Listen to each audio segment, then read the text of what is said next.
Echoes of Struggle, a tale of life's unyielding problems. In the bustling city of Eldridge, where skyscrapers pierced the cloudy skies like jagged teeth, lived a man named Alex Harlan. At 35, Alex had once dreamed of a life filled with success and serenity, but reality had a way of twisting those dreams into knots of despair. His story was one woven from the threads of everyday problems in life: financial woes, shattered relationships, health battles, and the relentless grind of existence that seemed to sap the soul from even the strongest spirits.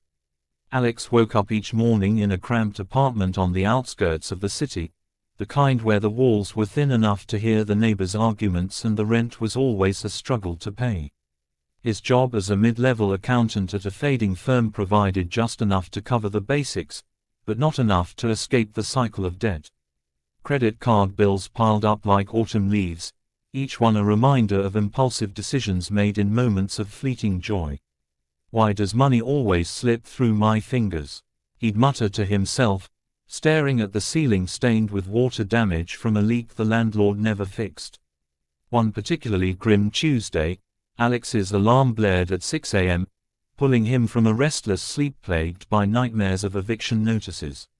He dragged himself to the kitchen, where the fridge hummed emptily, another problem in life, forgetting to grocery shop amid the chaos. A stale bagel and black coffee would have to suffice. As he sipped the bitter brew, his phone buzzed with a text from his ex-wife, Sarah. "We need to talk about child support.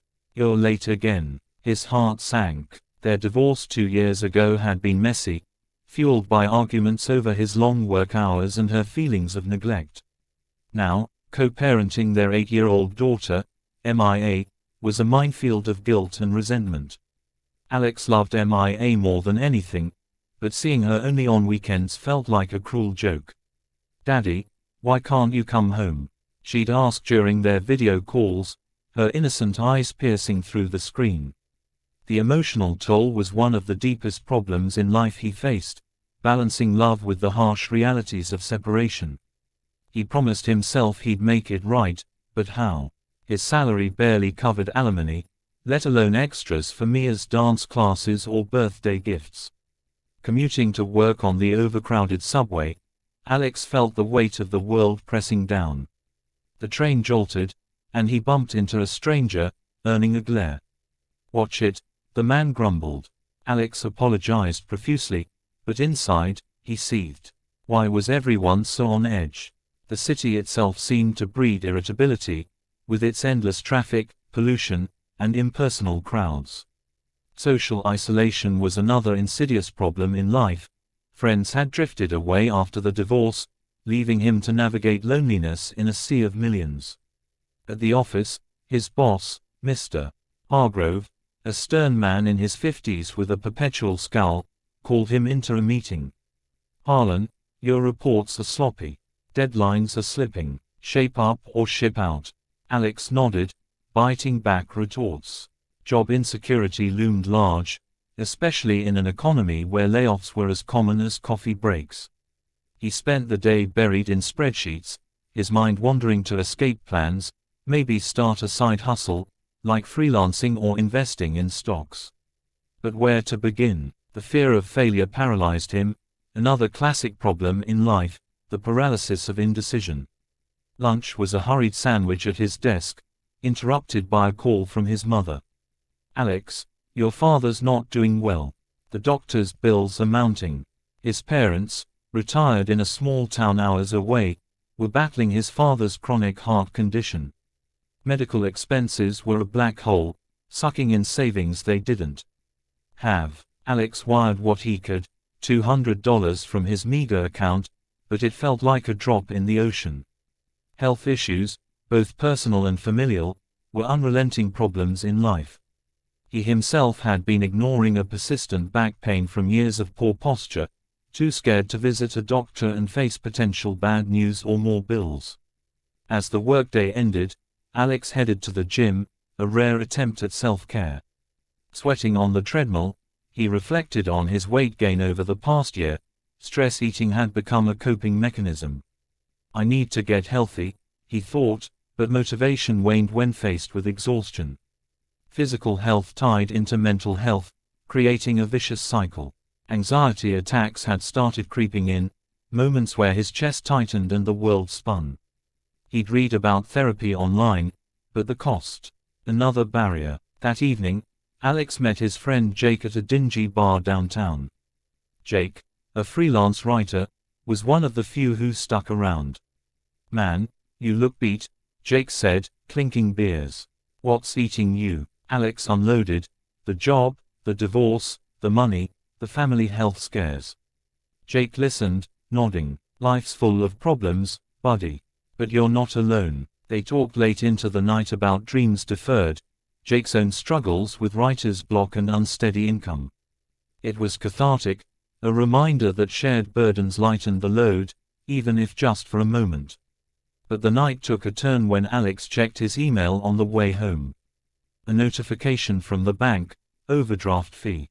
He'd miscalculated a payment. Frustration boiled over into anger. "Why me?" he shouted at the empty street. Passersby stared, but he didn't care. Emotional outbursts were becoming more frequent, a sign of burnout, one of the modern problems in life that no one prepared you for. The next day brought a glimmer of hope. Mia's school had a parent-teacher conference, and Alex took time off to attend. Seeing his daughter beam as her teacher praised her artwork melted some of the ice around his heart. "She's resilient," the teacher said. "Like her dad, I bet." Alex smiled, vowing to be better. On the drive back, he listened to a podcast about overcoming adversity. Stories of people who turned problems in life into stepping stones inspired him. Maybe he could too. Inspired, Alex spent the weekend researching. He found free online courses on financial planning and started a budget spreadsheet. For health, he downloaded a meditation app and committed to daily walks. Reaching out to Sarah, he proposed a more amicable co-parenting schedule. For Mia's sake, he texted. Surprisingly, she agreed to meet for coffee. Weeks turned into months. Change wasn't linear, setbacks abounded. A car breakdown added unexpected repair costs, testing his new budget. His father's condition worsened, requiring a hospital visit that Alex drove through the night for. At work, a promotion opportunity slipped away to a younger colleague, fueling self-doubt. Relationships mended slowly, Sarah and he argued less, but trust was fragile. Mia's questions about their family persisted, tugging at heartstrings. Yet, amid the chaos, Alex discovered resilience. He joined a support group for divorced parents, finding camaraderie in shared stories. Exercise became routine, easing his back pain and anxiety. A side gig editing resumes brought extra income, chipping away at debt. He even started journaling, turning problems in life into written reflections that clarified his path. One crisp autumn evening, Alex sat on his balcony, watching the city lights flicker. Life hadn't magically improved, but he felt equipped to face it. Problems are inevitable, he thought, but so is growth. MIA visited that weekend, and they baked cookies, laughing over flour-dusted counters. For the first time in years, hope outweighed despair. But life, ever unpredictable, threw another curveball. A company-wide layoff email arrived Monday morning. Alex's heart raced. Unemployment, the ultimate problem in life for many. Panic set in, but he breathed deeply, recalling his tools, budget, network, skills. He updated his resume, reached out to contacts, and even considered relocating closer to his parents. In the end, Alex landed a better job at a startup, one that valued work-life balance. The pay was modest, but the environment nurturing. Sarah and he co-parented more harmoniously, even sharing holidays. His father's health stabilized with better medication, and Alex's own well-being flourished through therapy he finally afforded. Years later, looking back, Alex realized that problems in life weren't enemies but teachers. They forged character, built empathy, and revealed strengths hidden in vulnerability. Eldridge's skyline still loomed, but now it symbolized possibility rather than oppression. And in quiet moments, he'd tell MIA, Life's full of challenges, kiddo.